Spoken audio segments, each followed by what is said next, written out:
Hey, what's up guys? My name is Alex from Lionspaw and I welcome you to my YouTube channel. In today's video I'd like to tell you why I bought Canon C70 in 2022 and maybe help you decide if you are on the limb with the decision. First of all, I would like to tell you that this is not a technical review, it's just an opinion of a beginner filmmaker, but using Canon C70 I can definitely understand why so many people are excited about this camera. I've seen a lot of reviews on YouTube about this camera, but since this camera was released 2 years ago and there were a lot of updates, some things has changed and I decided to make this video. If you would have any questions after this video, please ask. I would gladly answer in the comments down below, or you can contact me on my social network. C70 comes in a box with a camera body, grip handle, battery right here, it's BPA 30, and then this separate charger. Compared to other brands like Red and Blackmagic, it means that if you pay for this camera, you receive everything you need to start and operate this camera with ease.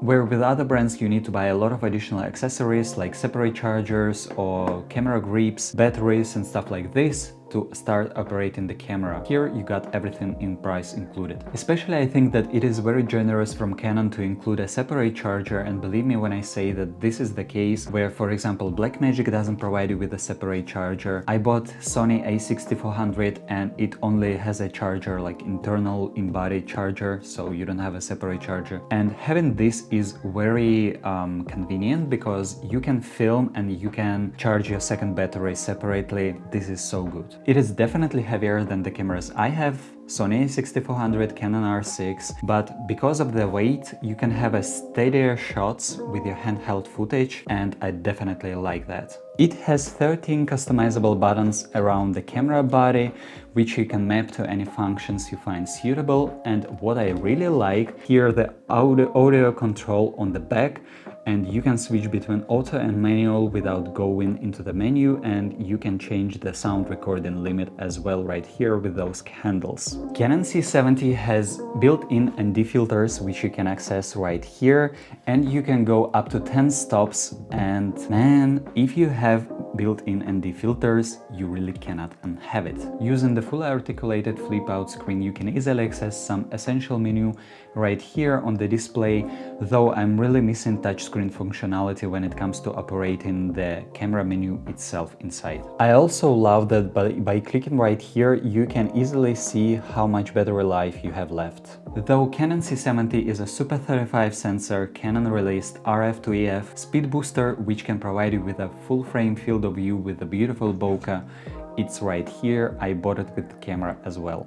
It balances well on a gimbal, for example I have Crane 3S, even with the heavier lens which I'm recording with right now, it's Canon 24-70 f2.8, it handles it well even with this bigger lens. It even has a side screw mount, and you can place this camera for vertical content. Do not underestimate vertical content in 2022. It has mini XLRs on the side for professional audio recording, as well as 3.5mm jack for standard microphones. It records 4K up to 120 frames per second. It can record RAW up to 50 frames per second. This is amazing. I saw a lot of good creators saying that if Canon released RAW format for this camera, it would be a perfect camera. Though they said that it makes no sense because it can cut sales of Canon C300 Mark III, which uses the exact same sensor right here. 2 years later, we have it. Thank you, Canon. The dynamic range in this camera is mind-blowing. For someone who has been using Canon R6 or Sony a6400, I didn't know that it can make such a big difference until I started using Canon C70. And I didn't know about this camera using DGO sensor, which combines shots from different ISOs into one extremely pleasing picture. It uses SD cards. No, not CFast cards or SSDs like some brands. It uses SD cards for this amazing quality. In order for you to be able to use all recording functions without any limitations, I can highly recommend Sony TUF with 300 read and write speed. With only 128GB SD card, you can record 4K up to 120 frames per second for 75 minutes. You can also record 4K RAW for 36 minutes, and all it comes with only SD card for 128 GB. The included BPA 30 can last you for 3 hours.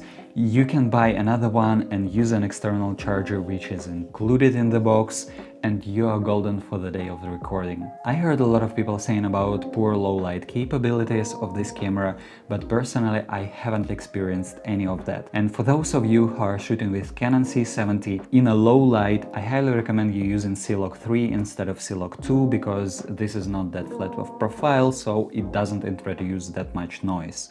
You need to use C-Log 2 in high dynamic range situations, but in low light you don't have that much of dynamic range to begin with, so use C-Log 3 instead. But even using a C-Log 2 in almost no light situation, right here you can see that there is not that much noise, and I didn't apply any noise reduction at all. Canon color science is needless to describe, it's breathtaking. I've shot a lot of videos on Canon C70 and I just love the image which comes from it. And I'm really sorry, my Canon R6 fellows, this camera doesn't overheat. Though I have Ninja 5 with my Canon R6, it overheats, it can overheat even in a standby mode. You don't have the same problems with Canon C70 and you have no recording limits as well. Though this camera has no in-body image stabilization as Canon R6 has. Because it's heavier, it's more stable in your hands, and I really like a little bit of shakiness in your footage. It's really film-like look.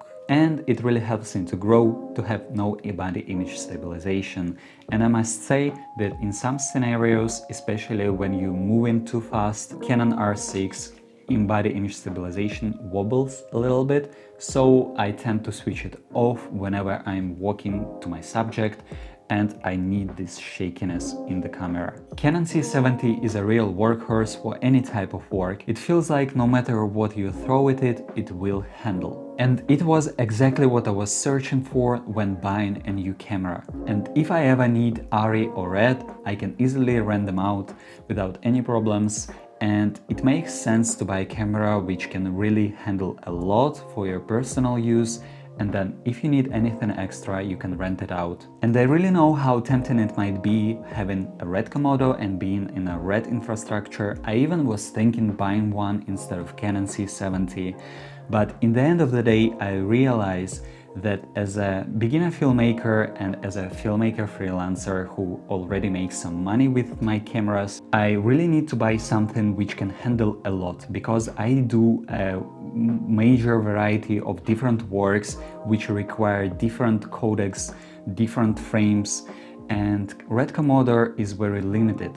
So try and think and understand what really do you need from your camera.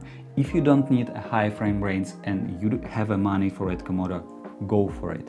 But if you need a workhorse which can handle almost everything, then go for Canon C70 or some other camera. Investigate. You need to put some thought in it, because this is an expensive purchase. Therefore, I would highly recommend you go and rent it out first. Go and rent out RED Komodo or some different camera brands which you would like to buy before actually buying them. As a beginner filmmaker, I know how I was thinking before, and I know that I didn't want to spend money for renting out some cameras, but you really need to rent it out to understand whether you need it or not. You cannot purchase a camera just according to this or another one review on the internet. You need to go and try it for yourself and then decide whether you want it or not. Here I can just tell you my opinion and my workflow and what I need and what others need. For example, they can tell you, but you need to decide it for yourself.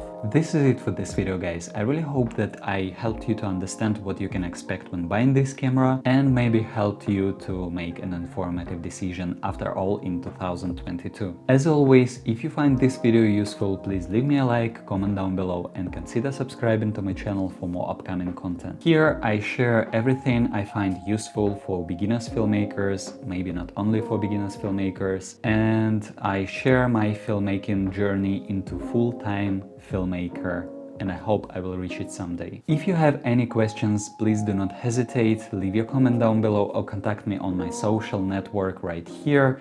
I will be pleased and glad to answer any of your questions, maybe not only regarding Canon C70. I really would like to help you out if you need it. As always, it is a pleasure serving you guys, and until next time, na shledanou.